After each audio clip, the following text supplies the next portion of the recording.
कर्मों का भोग इंसान कैसे भुगता है, इस वीडियो में जानिए।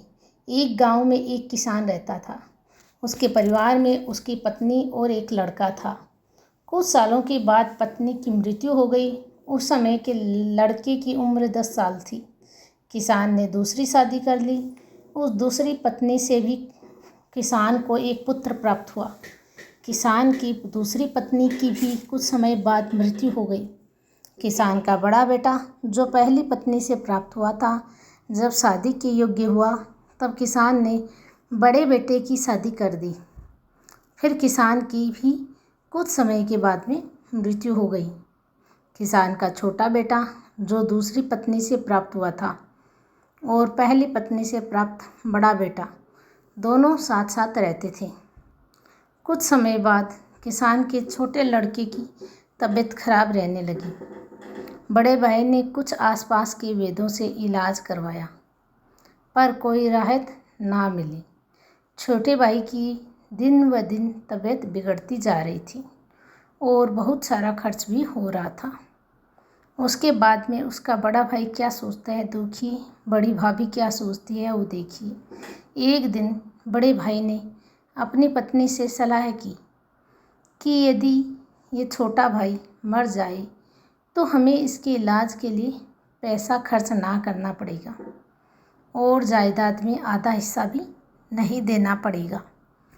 तब उसकी पत्नी ने कहा, क्यों न किसी वैद्य से बात करके इसे जहर दे दिया जाए। किसी को पता भी नहीं चलेगा, किसी रिश्तेदार में भी कोई शक न करेगा कि बीमारी थी और बीमारी से मृत्यु हो गई। बड़े भाई ने ऐसे ही किया। एक वैद्य से बात की कि आप अपनी फीस बताओ, ऐसा करना मेरे छोटे बीमार भाई को दवा के बहाने से जहर देना है। वैद्य ने बात मान ली और लड़के को जहर दे दिया और लड़के की मृत्यु हो गई।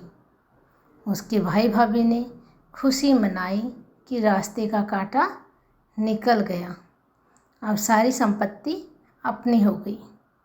उसका अंतिम संस्कार कर दिया गया। भाई की मृत्यु हो गई और उसके बाद में उसकी सारी संपत्ति उनकी हो गई। लेकिन कर्म का भोग इंसान को इसी जन्म में भोगना पड़ता है दोस्तों। इसलिए कुछ महीनों पश्चात उस किसान के बड़े लड़के की पत्नी को लड़का हुआ। उन पति पत्नी ने खूब खुशियाँ मनाई, बड़े ही लाड प्यार से लड़के की परवरिश की। कुछ ही गिने वर्षों में लड़का जवान हो गया। उन्होंने अपने लड़की की शादी भी कर दी। शादी के कुछ समय बाद ही अचानक लड़का बीमार रहने लगा। माँ बाप ने उसके इलाज के लिए बहुत वैद्यों से इलाज करवाया, जिसने जितना पैसा मांगा दिया, सब कुछ दिया ताकि लड़का ठीक हो जाए।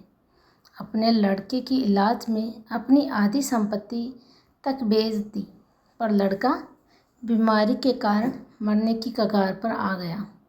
शरीर इतना ज़्यादा कमज़ोर हो गया कि अस्थि पिंजर शेष रह गए, कुछ भी दिखाई नहीं दे रहा था।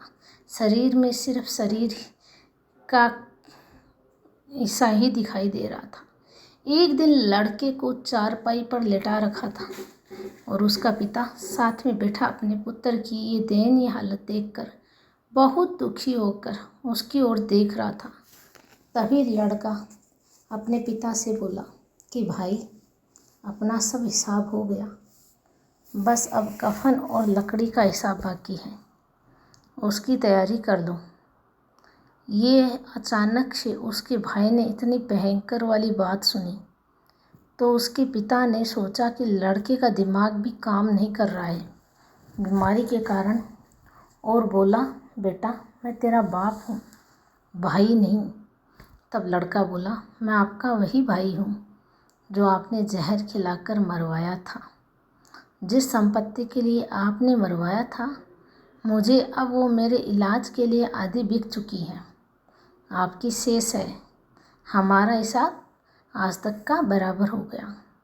तब उसका पिता फूट फूट कर रोने लगा और रोते हुए बोला कि मेरा तो कुल नाश हो गया, जो किया मेरे आगे आ गया, पर तेरी पत्नी का क्या दोष है जो इस बेचारी को जिंदा जलाया जाएगा।